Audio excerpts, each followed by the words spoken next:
Assalamualaikum warahmatullahi wabarakatuh. Otoritas Jasa Keuangan berencana akan menggandeng Badan Intelijen Negara atau BIN untuk memberantas pinjaman online ilegal dan juga judi online. Ini merupakan langkah yang patut kita tunggu. Apakah ada realisasinya? Apakah ada langkah konkretnya?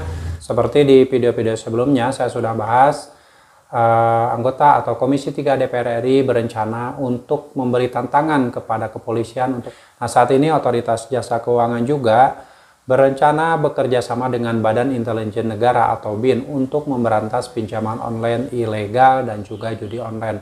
Karena banyak sekali kejadian-kejadian orang meminjam di pinjaman online dan uangnya dipakai untuk judi online. Dari situlah OJK punya inisiatif dan punya planning untuk memberantas pinjaman online ilegal. Menurut kalian, apakah langkah OJK ini akan terrealisasi dan akan terbukti secara konkret, ataukah hanya wacana dan akhirnya tidak ada realisasi yang betul-betul 100% bisa dipertanggungjawabkan? Silahkan kalian ketikkan di kolom komentar.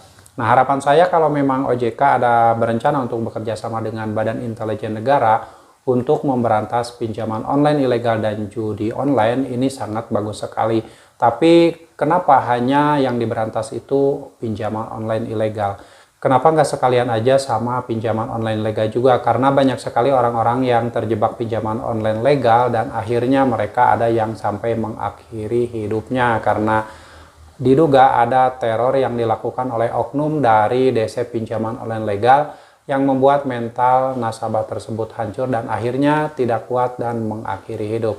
Nah, saran dari saya kalau memang OJK ingin memberantas pinjaman online, jangan hanya pinjaman online ilegal saja, coba semua pinjaman online legal yang ada di negara ini berantas. Jangan sampai ada lagi yang namanya pinjaman online. Karena masyarakat bawah itu banyak yang tidak paham, banyak yang tidak tahu apa itu pinjaman online, baik legal ataupun ilegal. Yang masyarakat tahu, apalagi di masyarakat di kalangan bawah itu, ketika mereka butuh dana, mereka pasti mencari dana yang cepat cair tanpa memikirkan resiko-resiko yang akan timbul. Saat ini banyak sekali masyarakat yang terjebak di pinjaman online, terutama pay later, ada yang di Akulaku, Kredipo, Kredit Pintar, Indodana, Home Credit Indonesia. Cuman masyarakat kebanyakan memang tidak tahu perjanjian utang piutang yang ada di aplikasi pinjaman online, sehingga mereka banyak yang terjebak dan terjerat. Karena ada pinjaman online yang menerapkan bunga yang berubah-ubah, itu juga terjadi di pinjol legal. Lalu ada juga pinjaman online yang mengubah tenor semaunya. Sebagai contoh, si nasabah ini atau si debitor meminjam dengan tenor 2 bulan, tapi tiba-tiba ketika sudah dicairkan tenornya berubah menjadi 3 bulan. Itu adalah jebakan. Banyak kejadian-kejadian yang terjadi ketika nasabah pinjaman online legal. Ada yang terjebak bunganya tiba-tiba berubah, persentase bunga yang awalnya 0,4% per hari, ketika sering merawat pinjol tersebut sekian bulan atau sekian tahun, tiba-tiba bunganya itu bisa berubah. Berubah dalam arti bisa ada penambahan yang asalnya 0,4% per hari, bisa menjadi di atas 0,4% per hari. Oke, jadi teman-teman yang saat ini belum pernah mengenal pinjaman online, sebaiknya berhati-hati, baik itu pinjaman online legal ataupun ilegal, itu sama saja. Yang terpenting kalian jangan coba-coba meminjam uang di pinjaman online. Dan buat teman-teman yang saat ini sudah terlanjur menjadi nasabah pinjaman online, baik legal ataupun ilegal, ketika kalian sudah memasuki jatuh tempo dan ditagih dengan cara-cara seperti binatang, cara-cara penagihan tersebut memperlakukan kalian seperti binatangnya, saat itu pula yang harus kalian lakukan adalah stop pembayaran.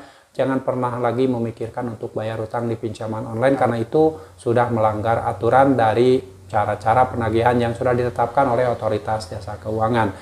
Baru jatuh tempo saja itu penagihannya sudah luar biasa mengerikan.